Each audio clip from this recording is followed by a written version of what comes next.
Welcome to the channel again. This is Yahweh Hills with your man Trey, aka Yashai, and I'm here at First Tabernacle Fellowship, also known as Yahweh's Exiled Empire, here in Sacramento, California, where we talk about and we teach the Most High's word as it is to the best of our ability, and we try our best to not add and subtract to Yah's word, because that would be a violation. And I want you to know that you should check out Yahweh's Exiled Empire, our videos here, because we teach the Most High word as it is.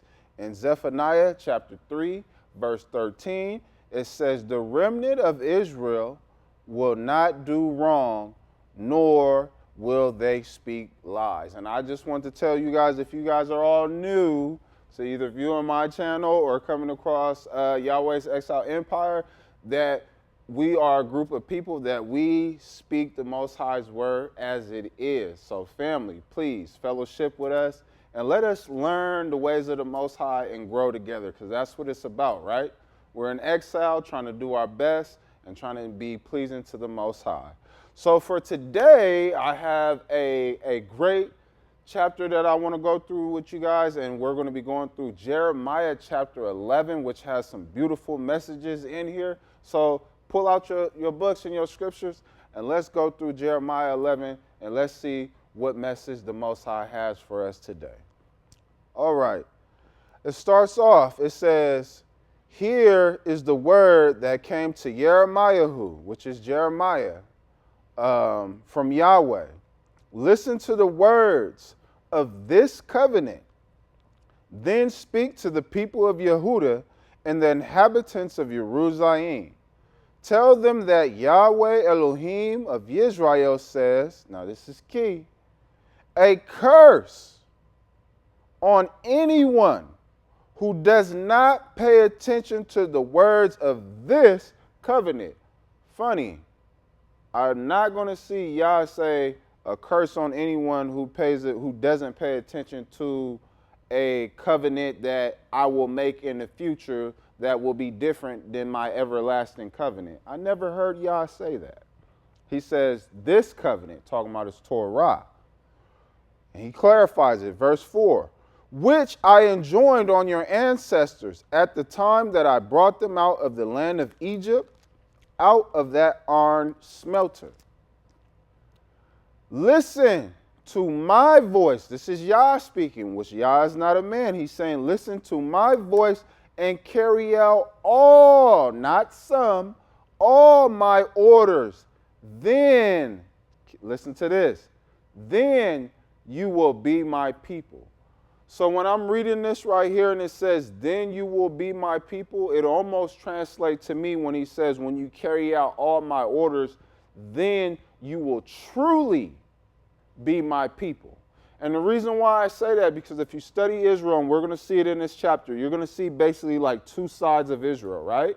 You have this righteous side of Israel that's willing to keep his commandments. Then you have this other side of Israel that worships Baal and do all these other things. Ultimately, that side of Israel that doesn't keep the Most High commandments of Yah, guess what? They get destroyed, right? And they get exiled or kicked out of the family. So that's why when it says right here, "carry out all my orders, then you will be my people," it says to me, then you will truly be my people, "and I will be your Elohim, so that I can fulfill the oath that I swore to your ancestors, to give them a land flowing with milk and honey as it is today." So you can see this is a two-way relationship. He's saying, I need you to act a certain way so I can fulfill the oath that I had with your ancestors. So you'll see ancestral connections as we read in this chapter. Let's continue. "Then I responded, Amen, Yahweh." Verse 6, "Yahweh said to me, proclaim all these words in the cities of Yehuda and in the streets of Jerusalem. Listen to the words of this covenant and obey them. For I solemnly warned your ancestors," pay attention, "I solemnly warned your ancestors at the time when I brought them out of the land of Egypt. And until this day, I have frequently warned them. So what you can see when you read it in this, you can see that he said he warned our ancestors and he has warned them today. And as he is warning them frequently as today, it's showing this ancestral connection that we have with our ancestors. Because guess what? We are a part of our ancestors. What our ancestors had in them was passed down onto us. So we have to make sure we get clean what is inside of us so we don't pass out any minutia to our next generation, right? And then he says, listen to my voice, not anybody else's voice.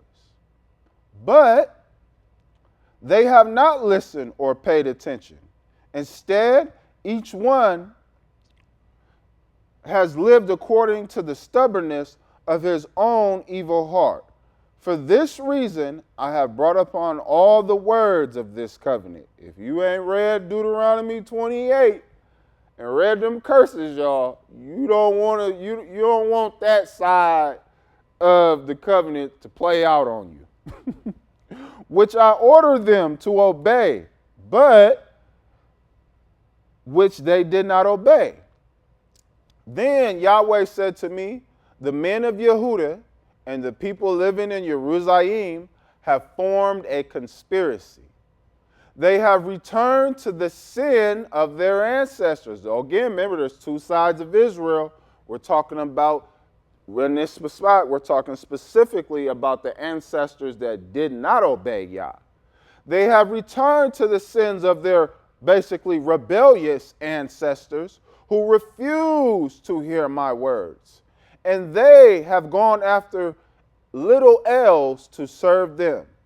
The house of Israel and the house of Yehudah have broken my covenant, my everlasting covenant, my Torah, which I made with their ancestors. See that ancestral connection still going.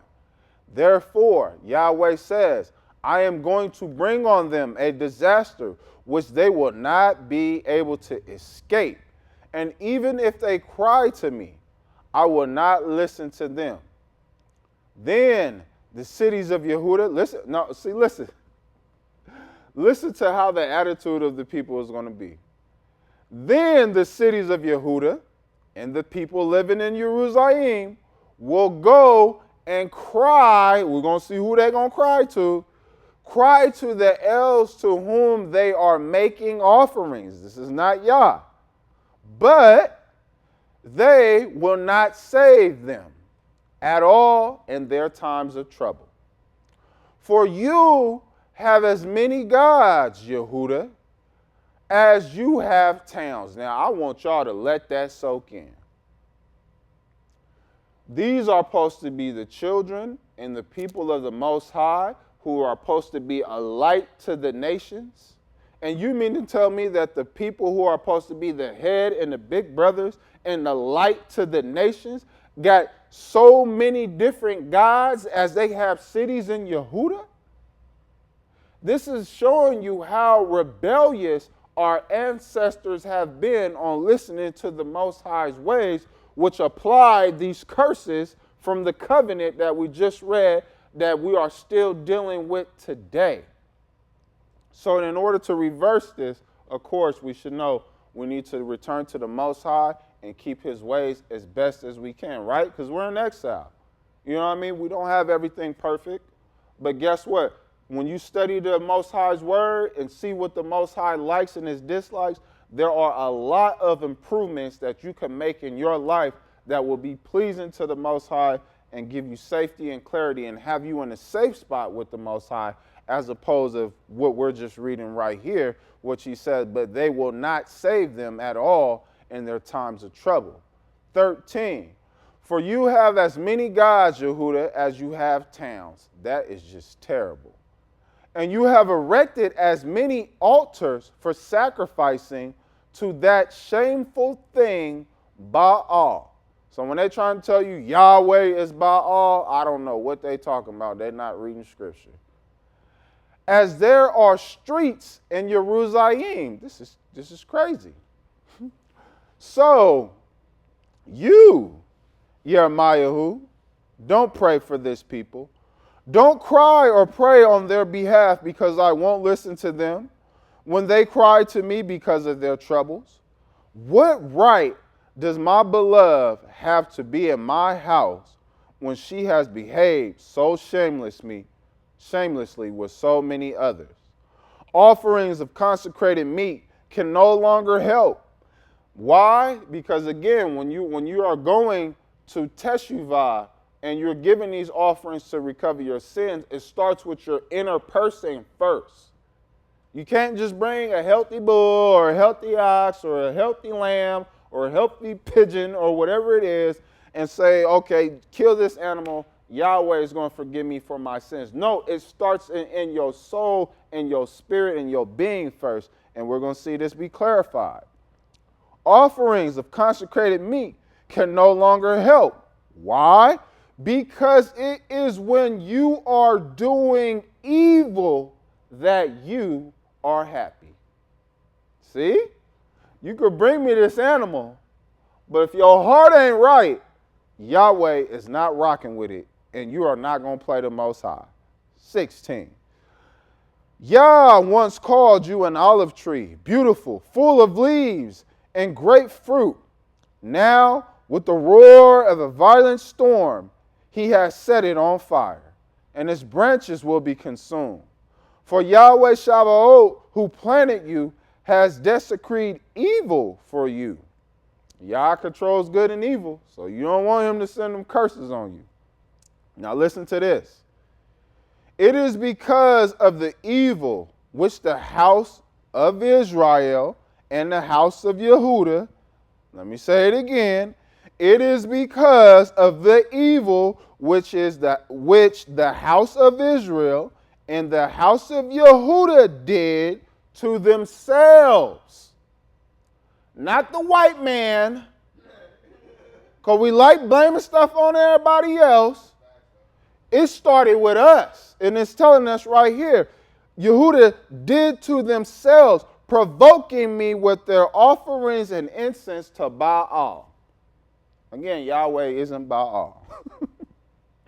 Yahweh made this known to me, and then I knew. You showed me what they were doing. And I'm going to read this. But I was like a tame lamb led to be slaughtered. And I think this has to do right here, has to do a connection with verse 9 when it says, then Yahweh said to me, the men of Yehudah and the people of Jerusalem have formed a conspiracy. I think this has to do with them plotting on getting rid of Jeremiah. And so it goes on, it says right here, Yahweh made this known to me. And then I knew, you showed me what they were doing. But I was like a tame lamb led to be slaughtered. I did not know that they were plotting schemes against me. Let's destroy the tree and its fruits. We'll cut him off from the land of the living so that his name will be forgotten. Yahweh Shabbat, righteous judge, tester of motives and thoughts. Yahweh's going to test your motives and your thoughts. Oh, and righteous people, when you're hit with tough times, you got to know the righteous are tested too. So it could be maybe it's something that you did or you're being tested. So just keep that in mind. Yahweh Shabbat, righteous judge, tester of motives and thoughts. I have committed my cause to you. So let me see your vengeance on them. I don't see nothing in here where he's talking about turn the other cheek. He's saying, let me see your vengeance on them. This don't sound like no turn the other cheek talk to me. Therefore, here's what Yahweh says concerning the men of Anato, who seek your life and who tell you, stop prophesying in the name of Yahweh, or we will kill you ourselves. Oh, These some bold, rebellious people right here. They say, you want to talk about Yahweh, we going to kill you. Okay, let's see how this ends. This is what Yahweh Shabbat says. I will punish them. Their young men will die by the sword. Their sons and daughters will die by famine. None of them will remain, for I will bring disaster on the men from America. Oh, my bad, I read that wrong. The men of Anatot, excuse me. When the year comes for them to be punished. So let's reflect, y'all. We can see right here that we have an ancestral connection. We've seen that from verse 5, from verse 6, from verse 10. We also know that there basically are two sides of Israel, right? You have the righteous side, and then you have the wicked side. And then I got this one last verse that I want y'all to keep in mind when we're tying all this, because remember again, this is all the issues that are coming about when we do not keep the Most High's covenant, his everlasting covenant. It said right here when we were in 4, listen to my voice and carry out all my orders. Then you will be my people. And I will be your El, so I can fulfill the oath that I swore to your ancestors. So again, keep this covenant. See the ancestral connection. Know that there's two sides of Israel that we're dealing with. And lastly, if we can go to Proverbs 28 and 9, and we'll see what it says right here. It says this, because this is something that we need to keep in mind, y'all. Put that strive into keeping the Most High's ways as best as the Most High is telling you how to apply the mitzvos to your heart. Even if you feel far away from his commandments, take the time to build that relationship with the Most High, and it's going to pay off for you, because look what it says right here. If a person will not listen to Torah, which basically is the ways of the Most High, the ways of the Creator of everything, if a person will not listen to the ways of the Creator, guess what? Even his prayer is an abomination. So I know that this is a tough word, family, but let this be light. Let this be hope. Let this be happiness. Because a lot of us have been living our lives knowing that there is something missing, knowing that there's a gap that needs to be filled. That gap that needs to be filled in our lives is applying the Most High's covenant. And his covenant is not in what they call that New Testament, again, that Yah did not call a New Testament. What they call the Old Testament is Yah's covenant and Yah's everlasting covenant, Yah's Torah, which will be life to you, which will protect you, which will shield you, which will give you happiness. So please return to the covenant of the Most High. Study it.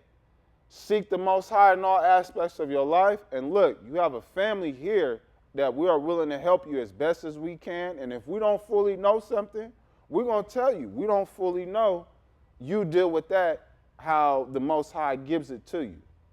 But family, I want to thank y'all for your time. I hope that you seen some beneficial information that is here in Jeremiah 11. I appreciate you so much. This is your man, Trey Yeshai, over here at First Tabernacle Fellowship, Sacramento, California, also known as Yahweh's Exiled Empire. Thank you so much. I'll be coming out with some new videos soon. Shalom and love.